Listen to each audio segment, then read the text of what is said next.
सबैजनालाई मेरो फेसबुकमा जतिजना जोडिनु भएको छ सबैजनालाई एकमुष्ट नमस्ते अनि गुड मर्निङ भन्न चाहन्छु है त। अनि चाहिँ खास गरी चाहिँ हिजो अस्तिदेखि यो हाम्रो मेले गाउँपालिका वडा नम्बर 1 का वडा अध्यक्षको रोइलो छ। फेसबुकमा पुरा स्ट्याटस एआईबाट बनाएका फोटाहरू, एआईबाट बनाएका भिडियोहरू धेरै छन् होइन। अनि यो सत्य तथ्य हो कि नै भनेर आज हामी वडा कार्यालयमा आएर चाहिँ उहाँकै मुखबाट सुन्न पाउनेछौँ के सत्य के हो के झुटो हो भनेर उहाँकै मुखबाट सुन्नु होला है त। कार्यालय हो, अब हामी चाहिँ भित्र जान्छौँ होइन। उहाँ चाहिँ सोध्छौँ हामी सामाजिक सञ्जालमा यो किन रहिलो भएको त 2-3 दिनदेखि यस्तो छ होइन। अनि अहिले चाहिँ ठ्याक्कै कति बज्यो भन्दाखेरि अहिले ठ्याक्कै 11 बजेको सबै कर्मचारी यहीँ छन्। नमस्कार, के छ हिजोको तपाईँले चाहिँ हिजो यो सामाजिक सञ्जालमा यो वडा अध्यक्षको बारेमा छ्यापछ्याप्ती छ नि त, यसको बारेमा के भन्न चाहनुहुन्छ, के भन्न चाहनुहुन्छ तपाईँहरू भन्नुहोस् त। यो विषयमा मैले सबभन्दा त यी बिना आधार बिना प्रमाण कसैको पनि बेइज्जत गर्नु हुँदैन भन्ने लाग्छ मलाई। हजुर, किनभने मान्छे त्यसै भनेको भरमा खालि अनावश्यक त्यो हल्लाको भरमा कहिले पनि लाग्नु हुँदैन। कि त वास्तविक हो भने प्रमाणसहित पेस गर्नुपर्छ।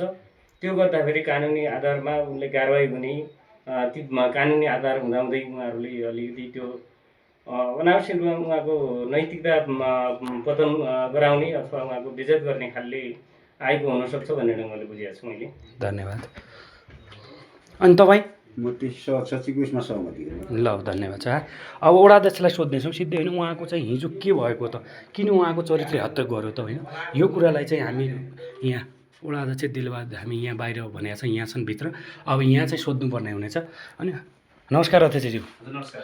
अनि हिजो चाहिँ त्यत्रो यो छ्यापछ्याप्ती सामाजिक सञ्जालमा तपाईँको फोटोलाई एआईबाट बनाएर होइन राखेको छ, अनि तपाईँको बारेमा चाहिँ धेरै कुराहरू लेखेको छ त्यहाँ, यो कुरा सत्य हो कि होइन यो भनिदिनुहोस् त तपाईँ। धन्यवाद छ गोपाल भाइ। यो विषयमा आज तिमीले प्रत्यक्ष रूपमा यो घटनाप्रतिको मलाई सोधेकोमा म आभारी छु।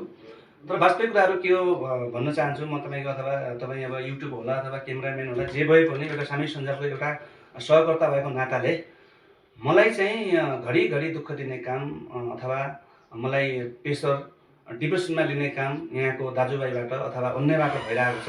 यो प्रति अति नै दुःखी छु। मैले चुनाव जितिसकेपछि पनि मैले दाइभाइलाई गरेको एउटा मैले सम्मान गरेको विषयलाई पनि मेरो फोटोले आज त्यतिखेर पनि विजेत गरौँ, त्यतिखेर पनि म चाहिँ सहेर बसेँ। त्यसपछि चाहिँ मैले एउटा त्यो जगत धामीको छोरा दिउँसोको 12 बजे रुखबाट लडेर ठ्याक्कै हात भागो। अनि त्यतिखेर पनि कहीँ गाडी नभेटिएको अवस्थामा मैले फेरि त्यो जगत धामीको छोरालाई मेरो छोरा मार्फत ल बाबु त्यो उद्धार गर्नुपर्छ, अनि भोलिसम्म हात राख्न सकिँदैनन्, बैलगाडा लिनुपर्छ भनेर मैले आफ्नो गाडीमा त्यही बाबुको उद्धार गरेको खण्डमा पनि उतिखेर पनि त्यो गाडीको चर्चा विचर्चा गर्दै मेरो फोटोसहित हालेर ल वडा नम्बर 1 को वडा अध्यक्षले चाहिँ सरकारी गाडी पनि भाडामा लिने काम गरौँ भन्ने जस्ता मलाई आरोप लगाए। म त्यसमा पनि त्यो आरोप पनि खपेँ। अहिले पनि यो अहिलेको यो सामाजिक सञ्जालमा यदि साँच्चीकै नै वडा अध्यक्षले यस्तो हर्कत देखाएको बेला जो कि म चाहिँ वडा अध्यक्ष भएको नाताले म जनताको एउटा रक्षक हुँ, जनताको एउटा अभिभावक पनि हुँ, म जनताको एउटा नौकर पनि हुँ। त्यो जनतालाई जो कि मलाई जनताले सम्मान गरो, रिसिदको वडा नम्बर 1 को जनताले जति मलाई सम्मान गरेको छ त्यति मैले गल्ती गरेको हो भने तिनै जनताबाट मेरो प्रमाणसहित हाम्रो वडा कार्यालयमा पेश गरेर मलाई तिनै जनताले मलाई सम्मान गरेको छ तिनै जनताका जुत्ताको माला लगाएर मलाई यो अफिसबाट निकाल्नुपर्छ र मैले निकाल्नुपर्छ। तर साँच्चीकै नै मेरो यथार्थ मेरो चर्चितको हत्या गर्ने मान्छेलाई हामी कानुनको कठघेरामा ल्याउन हामी बाध्य हुनेछौँ, गर्नेछु। यो तपाईँको एउटा तपाईँले यति नै भने हुन्छ, त्यही हो मेरो पनि भनाइ, त्यही हो कि जबसम्म प्रमाण हुँदैन होइन तबसम्म कसैले पनि केही पनि गर्न हुँदैन। जब प्रमाण भेट्यो भने जसलाई पनि कारबाही हुनुपर्छ भन्ने हो। यति म तपाईँलाई के भन्न चाहन्छु भने यति साँच्ची नै कति टाढाको मान्छे हो त मोहनबहादुर भन्ने मेरो भाइ हो, म पनि त्यहीँकै मान्छे हो। ऊ मरे म खाने, म मरेको खाने मान्छे हो कि उहीका लागि मैले त्यत्रो सहयोग गरेँ।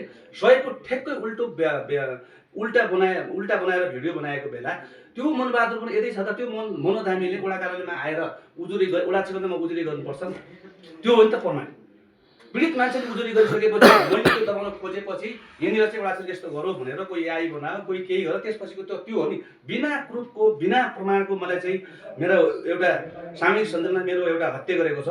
यसमा मेरो घर बेच्ना छ। यहीको लागि म के अरे इन्डिया हुन्न, दिल्ली हुन्न, अमेरिका हुन्न, तर म यिनलाई कदाइ पनि छोड्ने छैन। एक दिन कानुनको कठघरामा ल्याउँदैछु त्यही हो तपाईँ अब यति जोसिनु भनेको तपाईँले चाहिँ गल्ती गरेकै छैन गल्ती गरेको भयो त म आफै जाने चाहिँ भन्ने त होला नि त हो यही हो हामी त वडा अध्यक्ष हो त्यही त प्रशासनले प्रधानमन्त्रीको हातमा डुबेर आउँछ हो त्यही त यत्रो जिम्मेदारी मान्छेले होइन कोही पनि छैन कानुनको एउटा कठघरामा जसले हुनुपर्छ संविधान माथि उडाएको छैन संविधान माथि यहाँको जनता पनि हामी कानुनलाई माथि छैन के बाबु त्यो कानुन पढेर नै हामी अहिलेसम्म यो जनतालाई जिम्मा दिएको ल धन्यवाद तर जो मान्छेले पनि फर्स्ट स्टाटस हालेको छ त्यो मान्छेले चाहिँ किन कसरी हाल्यो त त्यो हामी बुझ्नेछौँ र त्यो मान्छेलाई चाहिँ कारबाहीमा ल्याउनेछौँ भन्ने हामी लागिरहेका छौँ है त धन्यवाद